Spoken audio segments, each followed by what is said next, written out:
A viral video of a Dallas police officer that shows him pushing a 14-year-old girl in a swimsuit to the ground outside of a pool and pointing his gun at other teens has added more fuel to the fire about the national debate around police officers' use of force. An officer can only use, legally, can only use the force that is reasonably necessary to attain a police objective. New Orleans law enforcement experts and criminologists took a look at the video and gave their analysis about aspects of the situation.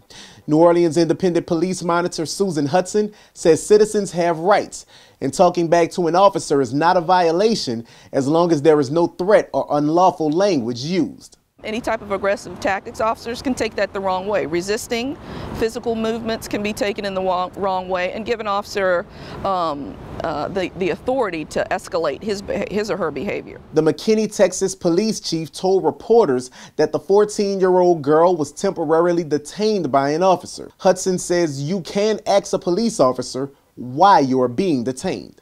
You can ask a police officer, you should ask a police officer, why am I being detained? And at some point during that interaction, you should be told about why you're being detained. Verbal threats do not justify the use of force. LSU School of Public Health criminologist Peter Scharf has participated in 3 United States District Court cases on police officer use of force.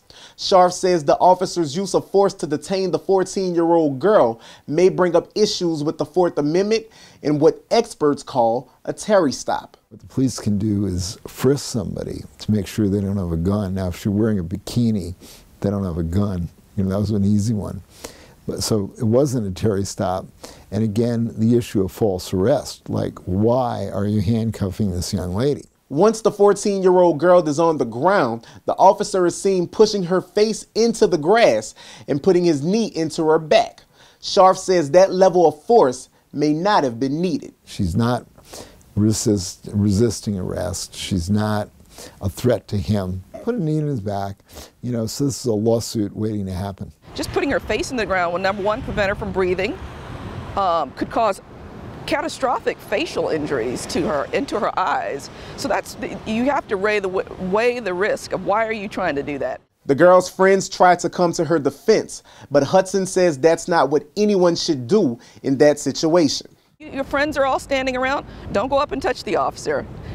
You can stand back so that you're not obstructing or interfering in the investigation, but you can videotape it. You have a First Amendment right to do that. The first thing we teach officers more than anything is if you have a select few kids that you need to sit down and question, you get the audience away from them. LSU School of Public Health Associate Professor Dr. Stephen Phillippi recently trained a group of Jefferson Parish police officers on how to deal with adolescents by remaining calm and de-escalating the situation.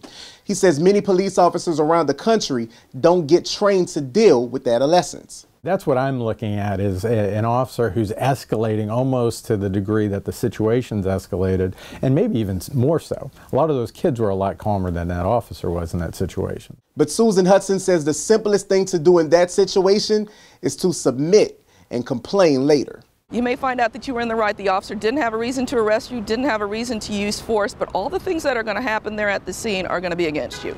An officer's going to call for backup. They're going to use more force. The level of force is going to go up. It could even go up to deadly force. And so you need to survive that scene, is what we always tell kids when we talk to them about know your rights and your responsibilities.